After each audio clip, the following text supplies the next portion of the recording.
Boa noite, bem-vindos ao Momento Antagonista comigo, Cláudio Dantas, hoje terça-feira, dia 16 de junho. Antes de mais nada, obrigado aí pela audiência ontem, vocês que me acompanharam lá na bancada do Roda Viva, que entrevistou o ministro Luiz Roberto Barroso. Por isso não teve gabinete de crise, mas teremos amanhã. Olha, eu questionei o Barroso sobre diversos pontos importantes, de pautas que estão aí no nosso dia a dia, e uma delas voltou a ser notícia hoje. Hoje nós começamos o dia já com operação da Polícia Federal deflagrada no âmbito do inquérito que apura manifestações antidemocráticas. Uma delas é aquela que aconteceu ali na frente do QG do Exército e que teve a participação do próprio presidente da República, Jair Bolsonaro.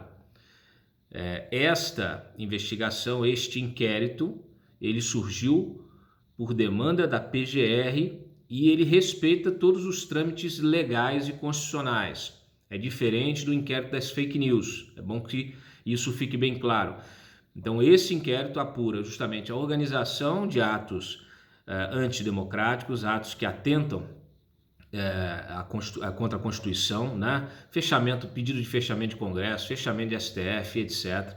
Por isso, muita gente está questionando por que isso está sendo feito no STF, por que não na primeira instância, já que muitos dos alvos não têm foro, justamente porque, como se tratam de atos contra a Constituição, isto permanece aí na alçada do STF, sejam os alvos com ou sem foro. E nós temos ambos, nós temos aí parlamentares que são alvos, empresários também e militantes bolsonaristas. Então, a operação de hoje, ela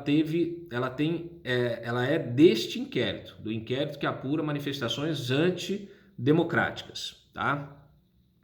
E o que aconteceu hoje? Foram expedidos mandados de busca e apreensão, novamente aí na casa aí de militantes, de empresários e também de parlamentares. Quais são os parlamentares? Vou destacar aqui para vocês. Daniel Silveira,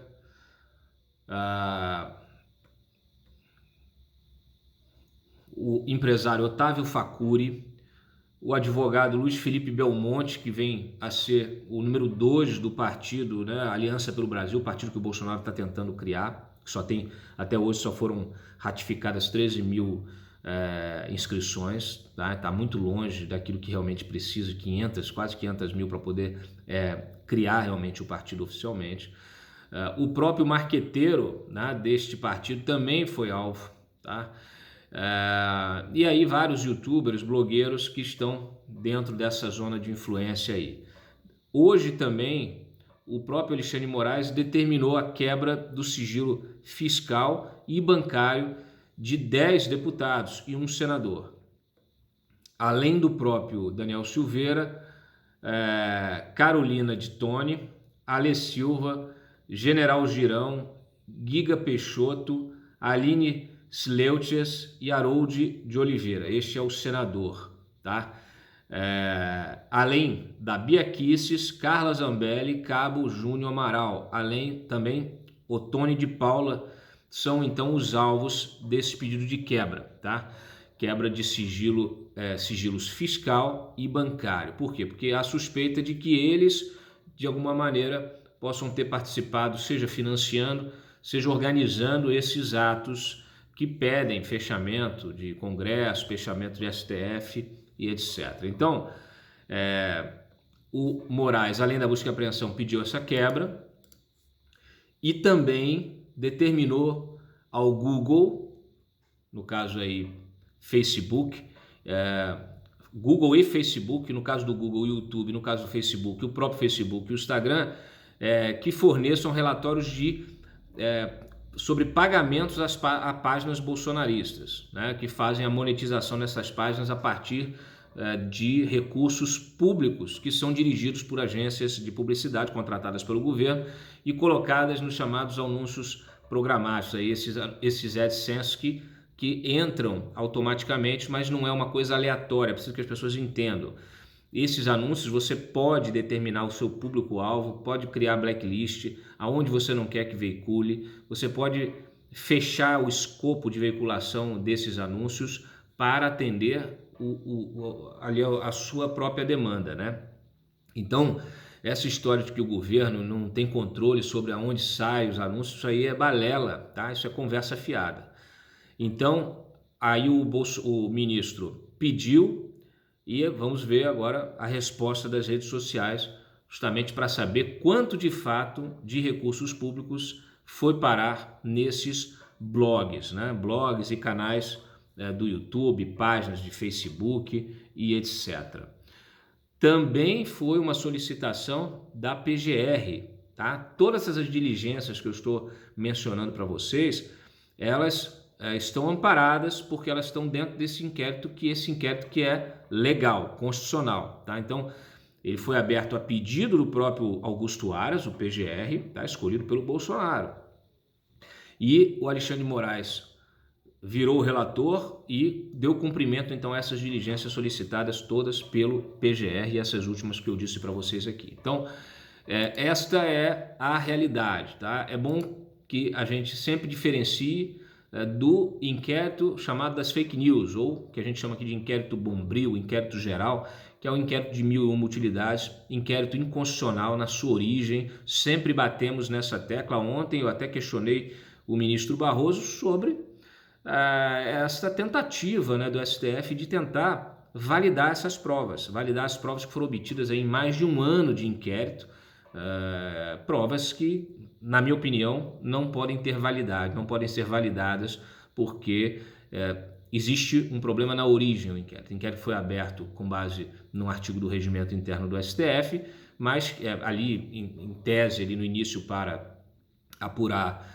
supostas ameaças aos ministros, mas que depois foi utilizado para tudo, para censurar a Cruz Joelson, censurar o antagonista, para afastar o auditor fiscal que estava investigando o ministro do Supremo, para calar, censurar aí procuradores da Lava Jato que estavam criticando o Supremo. Então esse inquérito das fake news, esse inquérito inconstitucional, ele foi utilizado para tudo e agora você chegou num momento em que precisa discutir de forma séria o que fazer com esse inquérito. Na minha opinião, esse inquérito devia ser encerrado, arquivado e as provas jogadas no lixo.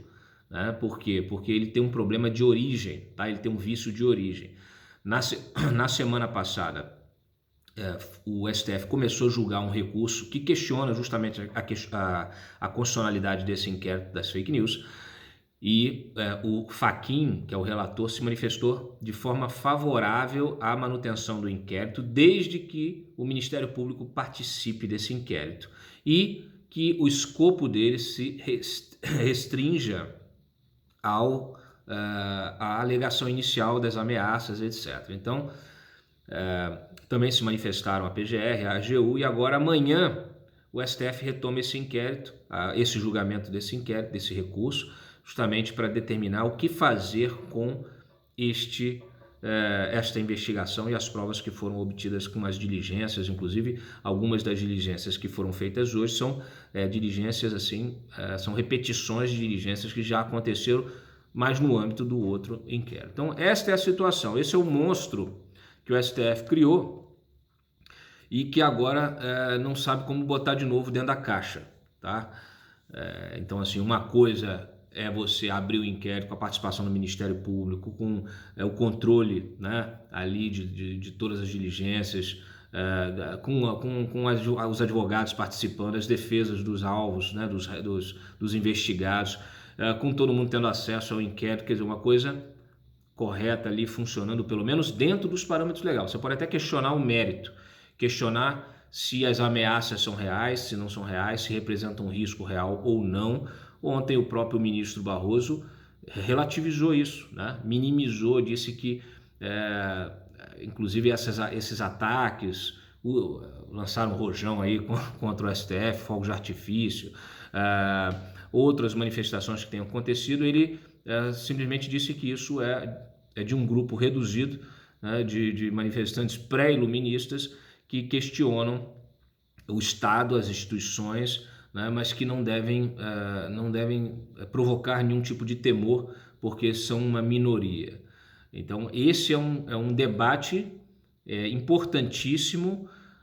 Espero que todos vocês acompanhem amanhã também o julgamento deste outro inquérito, né, das fake news, e que permaneçam aí ligados nas notícias que nós estamos trazendo. Inclusive, acabamos de publicar aqui também notícia do nosso repórter Pedro Canário, que dos 74 apensos que estão ali, né, de pessoas que são investigadas dentro do chamado inquérito das fake news, pelo menos 2 estão ainda em sigilo.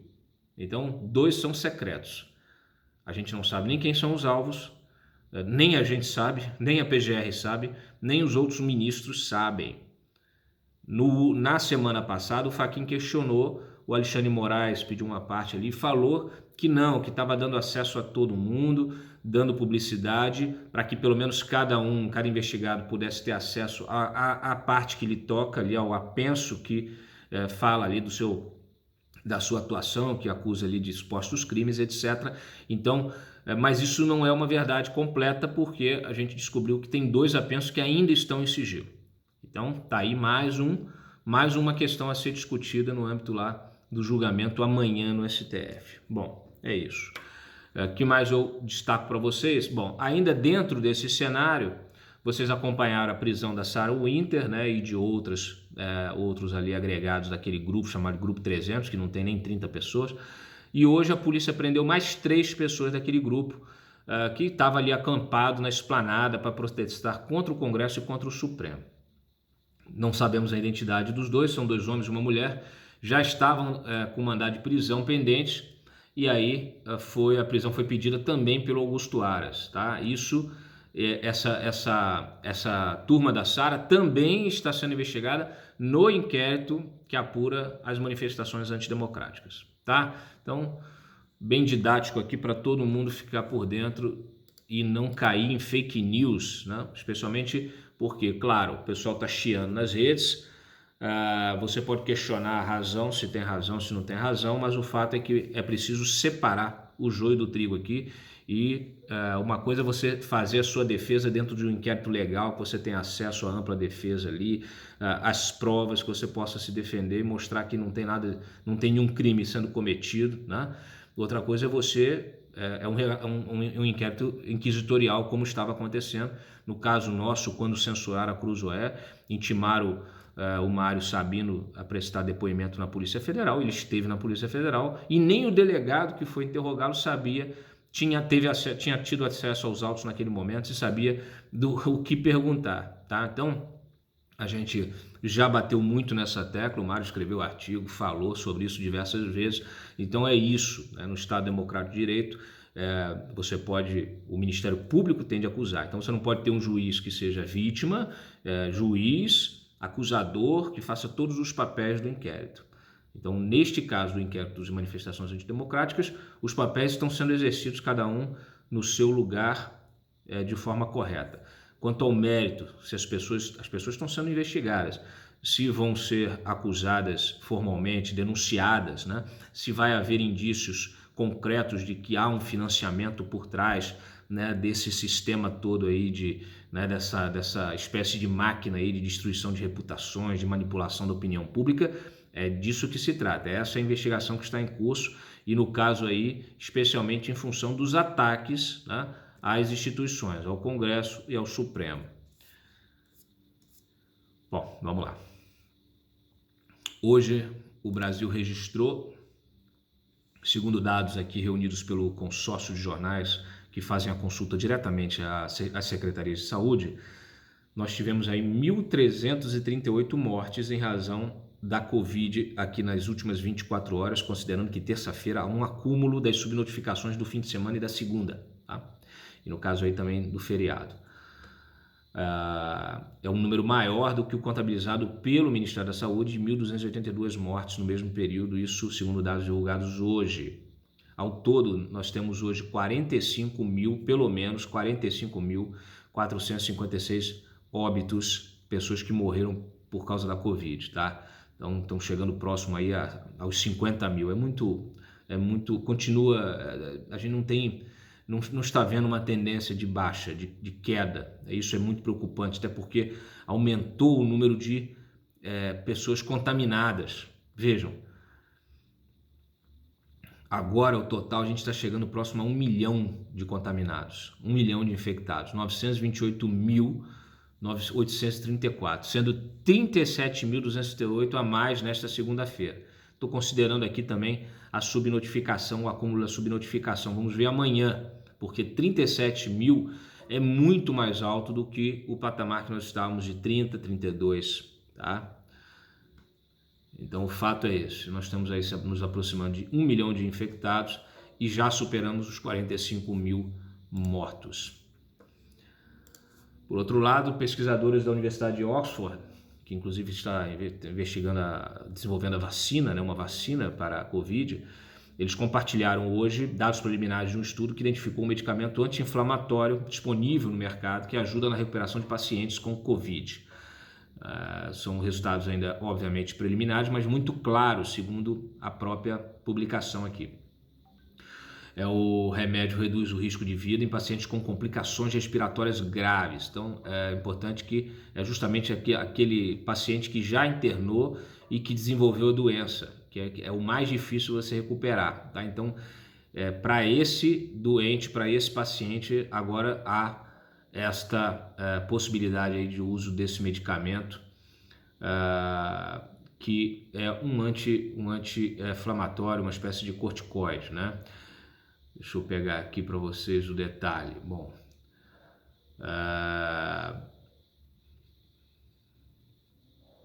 os resultados serão divulgados ainda em breve, completos. O estudo foi feito com mais de 2.000 pacientes que receberam então esse medicamento, se chama dexametasona, tá? Então vamos aí torcer para que funcione. Bom, só para vocês terem uma ideia do número hoje dos mandados, foram 21 mandados, tá, de busca e apreensão em Brasília, São Paulo, Rio de Janeiro, Minas, Maranhão e Santa Catarina. Tinha separado aqui para vocês. Teve deputado estadual, teve deputado federal. Bom, vamos lá. Hoje, o Ibanez, o governador do Distrito Federal, decidiu fechar a esplanada dos ministérios para acesso de veículos por 24 horas. Por quê? Porque a cúpula da Igreja Católica em Brasília recebeu ameaças daqueles integrantes do grupo da Sara, dos tal dos 300 que não são 300.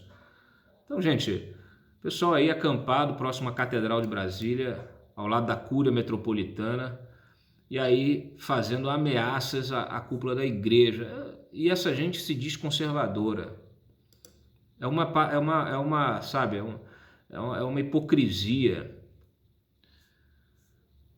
Bom, como eu falei para vocês, marqueteiro lá do Aliança pelo Brasil, Sérgio Lima, e o advogado Luiz Felipe Belmonte também foram alvos aí desta operação. O Felipe, inclusive, divulgou uma nota dizendo o seguinte, que nunca financiou atos, nem quanto mais antidemocráticos. Sou pessoa moderada e sempre trabalho pela pacificação.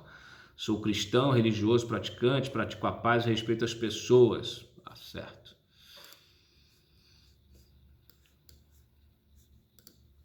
Bom, o que mais que eu destaco para vocês? Mudando de assunto, o juiz federal Bruno Savino determinou hoje o arquivamento provisório do inquérito, do segundo inquérito que foi aberto para investigar o atentado contra o Jair Bolsonaro, né? Aquele que investigava possíveis mandantes, quem estava financiando os advogados, né? Pagando os advogados do Adélio Bispo. A gente já tinha um relatório da PF que não apresentava novas provas sobre envolvimento de terceiras pessoas. O Ministério Público foi na mesma linha, então o juiz resolveu fazer um arquivamento provisório até que surjam fatos novos. Que fatos novos poderiam surgir? A partir da análise dos celulares dos advogados, que isso é um problema que está parado lá no STF. Infelizmente, diante dessa bagunça toda, acaba ficando para trás. É isso, gente. Então, deixa eu ver se tem mais alguma coisa aqui. Sim. Olha, o João Dória resolveu cancelar a compra dos respiradores chineses, né, que eram 3.000, depois caiu para 1.280.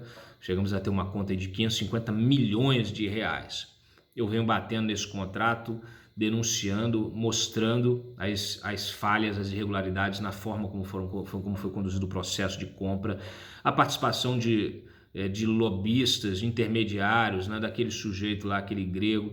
Quer dizer, uma porção de coisa que mostra, inclusive comparei, né, as semelhanças entre tudo de errado que aconteceu com esse processo em São Paulo e também com o processo lá do Pará. Então ficou muito claro que é necessária realmente uma investigação profunda e ampla sobre esses contratos. E a Dória resolveu cancelar a compra, como se isso fosse parar as investigações. Não vai parar, não pode parar. Inclusive aqui no âmbito do STJ também. Tá? De qualquer maneira, o Ministério Público lá em São Paulo está investigando. O procurador Blatt, o José Carlos Blatt, já mandou um ofício questionando o seguinte: se você fez uma compra sem contrato, não tinha contrato, fez uma compra sem contrato, com pagamento antecipado, como que você vai reaver esse dinheiro? Não tem um tribunal de arbitragem, não tem foro para arbitrar o contrato. Dinheiro que foi para a China, pagou lá a empresa, uma estatal chinesa. Como que você vai reaver esse contrato? A Richard Harrison vai botar a mão no bolso e devolver espontaneamente o dinheiro que ela recebeu? As comissões, tudo? Então, assim, esse é o problema, gente. Esse é o problema. Gestão não é assim, Dória. Gestão não é assim. Agora vamos ver o que vai acontecer com isso aí. Mas essa investigação precisa ir até o fim. O que mais eu destaco para vocês? Ah, sim. Ó, isso aqui é interessante. Só para finalizar, a Justiça proibiu hoje que o governador do Distrito Federal, Ibanez Rocha, desvie, né, gaste 63,6 milhões do fundo de contingência do Distrito Federal com publicidade que não esteja relacionada à Covid, à pandemia. O juiz disse que o fundo existe para gastos durante a calamidade pública, tá? Segundo o juiz Eduardo Carnacchione, da 2ª Vara da Fazenda. Ele atendeu o pedido do Ministério Público, feito com base em quem? Numa reportagem minha. Eu denunciei justamente essa malandragem, esse gasto absurdo, inoportuno, mais 60, quase 70 milhões com publicidade. Então agora aí está aí a Justiça proibindo o gasto que não seja com ações da Covid. Eu acho que assim, tem que realmente ser ação que funcione, porque se for para fazer publicidade do próprio governo, né, porque a fiscalização desses contratos, da execução dessa publicidade já é muito difícil.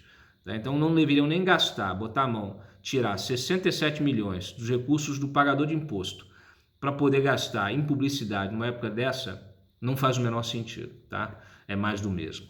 Bom, gente, eu fico por aqui, agradeço sempre a audiência de vocês, compartilhem, curtam esse vídeo e a gente se vê amanhã no Gabinete de Crise. Tchau.